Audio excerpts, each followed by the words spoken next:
We've all heard these horror stories of somebody going to a therapist with the worst anxiety of their life, and the therapist just replies with, "Have you tried drinking water? Have you tried doing yoga?" Today, we're going to break down how to deal with things like anxiety and, in a larger context, how to deal with your emotions in general. My name is Sean. I'm a mental health coach. I coach 35 plus clients a week. I have a 98% satisfaction score from over 1,200 ratings.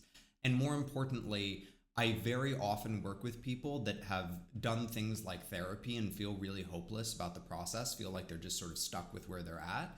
And we find sort of a light at the end of the tunnel together. So coming back to this idea of the therapist that says, "Have you tried doing yoga? Have you tried drinking water?" The reason that these suggestions fall flat is not because they don't necessarily have merit. It is because they are lacking the other tools that are necessary in order to really make an impact in a person's life. So when it comes to dealing with anxiety, and like I said, dealing with your emotions in general, there are actually three main ways that you can deal with your emotions. There's emotional grounding, there's emotional decompression, and then there's emotional processing. And in different contexts, different ones are necessary and helpful. So we're going to break down each one of these and give you some examples or tools that you can use to do each one of these, so that whenever you need to do any one of these, you have sort of a nice tool belt that you can pull stuff out of. So let's start with emotional grounding. The idea of emotional grounding is that sometimes we just need a break from our emotions. Sometimes our emotions are way too big and way too loud and way too scary, and we just can't handle them. Processing them doesn't work because it's too overwhelming. So the idea of an emotional grounding technique is that when your emotions are like that, they are like filling up every crevice of your mind. Your mind is just stuffed with all of these emotions. And the idea of emotional grounding is it is actually sort of jamming something else in there to take up all of the space that those emotions are taking up right now, so that it sort of pushes the emotions out of your mind and allows you to reconnect with reality for a second. So the first grounding technique that I want to show you is just holding an ice cube. And it's sort of like when you really have to pee and you can't think about anything else because you have to pee so bad. Holding an ice cube sort of works in a similar way. That because of the discomfort of holding this ice cube in your hand, it demands the attention of your mind. This technique is also really helpful for people that struggle with self-harm because it works in a similar way. A lot of people, the reason that they self-harm is because it is actually meditative in nature or grounding in nature. When you are cutting or self-harming in some other way, the pain of the self-harm focuses your mind on the physical pain so that it distracts you from the mental pain that you are experiencing. You can hold the ice cube in your hand for as long or as short as you like. Basically, you just want that grounding sensation where, you cannot focus on anything else except the ice cube in your hand. Some people hold it for a few seconds, few minutes. Some people hold it until it's completely melted. It's completely up to you. The next emotional grounding technique is called the face dunk. And essentially what this is exactly what it sounds like. You fill up a sink with water and you dunk, or a bowl with water, and you dunk your face into it. And what this does is it activates something called the mammalian diving reflex, which has a lot of calming effects. So the first one is that it slows down our heart rate. The second is that it activates our vagus nerve, which is essential in the function of our parasympathetic nervous system. What our parasympathetic nervous system is responsible for is rest and digest. So when you eat a huge meal, like Thanksgiving dinner or something, and then you're like, "Oh, food coma, I'm gonna fall asleep." That's the parasympathetic nervous system kicking on. And the mammalian diving reflex activates the same thing. And even on a slightly less scientific level, if you just think about when you jump into a pool, that initial moment of when you get into the water and the shock of the huge change in temperature because the water is so cold, all that you can focus on for that brief moment is the sensation of being in the water. And so the face dunk works the same way. The third one I call the sound meditation, and it's actually one that I often recommend to people who are neurodivergent, especially because what I hear from people who are neurodivergent a lot is that they can't meditate, that meditation is too hard for them. And this meditation technique actually works really, really well for people that say that, on average, usually. So the way that the sound meditation works is that you put on some sort of audio, like nature sounds or a coffee shop, or some people that I've worked with even like to put on like construction noise in like a downtown area if they want lots of noise. And then you close your eyes and you listen to all of the sounds that you can hear. And the audio is just to assist. You don't have to use the audio if you don't want to. It's just to provide more sounds. And then what you do is, as you start to listen for all of the sounds that you can hear, you start to bounce your focus around and not stay on any one sound for any length of time. So as soon as you notice a sound, you bounce to the next one. And if you run out of sounds, that's fine. You just circle back to a sound that you've heard before. But the point is to never let your mind rest. You want to keep bouncing between all of those sounds. And what this does is that whereas oftentimes meditation is like, just sit and empty your mind, instead, it allows your mind to be very active while still helping to ground you. The last one that I want to talk about is called box breathing. Now, the first three that I talked about were all designed for more severe cases where you need something very powerful to ground you. Box breathing is actually meant as a gentler grounding technique. So it's just like, I just kind of, like want to get my feet back on the ground. I'm just feeling like a little dysregulated and I want to get my feet back on the ground. So it's a little less extreme, but still tends to be very helpful for people that, just need to get their feet back on the ground. So the way that box breathing works is that you breathe in for 1, 2, 3, 4. You hold it for 1, 2, 3, 4. You breathe out for 1, 2, 3, 4, and you hold it for 1, 2, 3, 4. And you repeat that as many times as necessary, and it just helps to ground you because nothing else demands your attention like controlling your breath. If you are holding your breath or restricting your breath in some way, it's going to demand your attention because as human beings, we typically need air.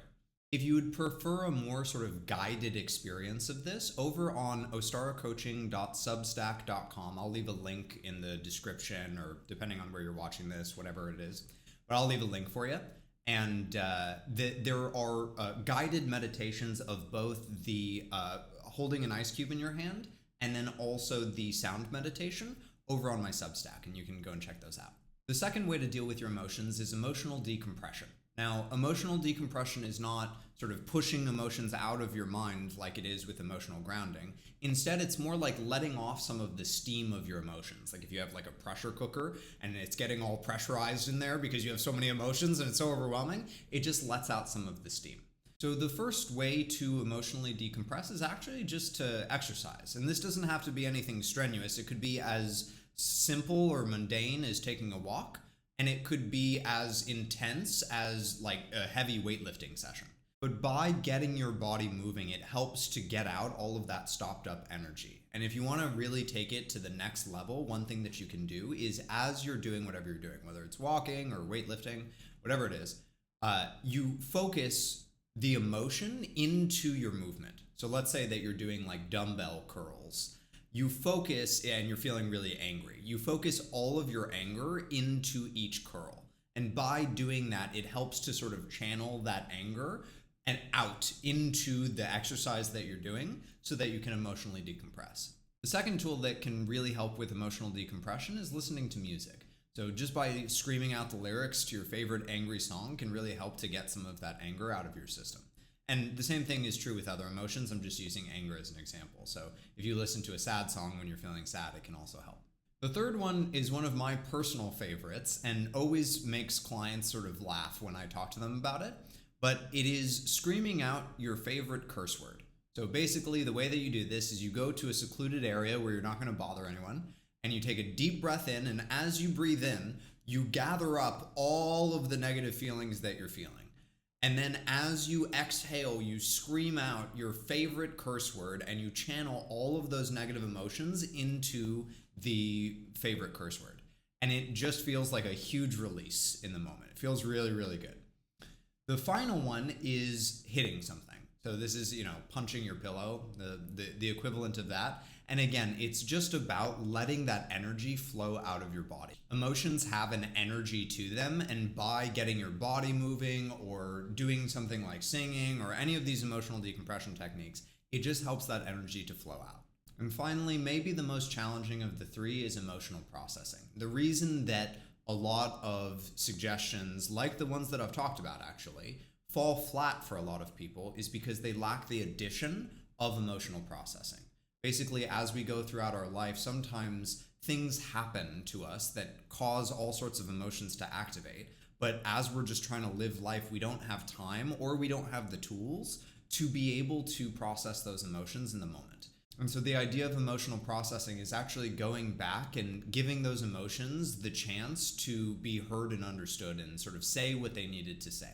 And as we hear out our emotions, we come to a better understanding of them. And evolutionarily, we feel better, more secure, safe when we have an understanding of things. So the first way to process your emotions is through validation. And this is something that I talk about ad nauseum in my content. I'm constantly talking about validation. But the idea of validation is, I'll explain it in two different ways. There's two different ways that you can go about validation. Feel free to use whichever one works for you because they basically result in the same thing. So the first one is that validation is a two-step process. Step one is tell whoever it is that you're talking to, even if it's yourself, that what they are feeling makes sense. And then step two is tell them why it makes sense. So as an example, it makes sense that you're feeling angry because it seems like your friend treated you really unfairly. And the second way to do this is to logically explain to yourself why you're feeling something. So let's say that you're feeling angry, saying something like, oh yeah, I can understand why I feel angry because my friend bailed on me and I was really looking forward to hanging out with them. So it makes sense that I'm angry at them right now. And by coming to that understanding, it helps the emotions to feel heard and understood, which allows them to resolve. Now, for a second, I want to pause and make an important note about validation. In order to validate effectively, you have to actually know what it is that you are feeling.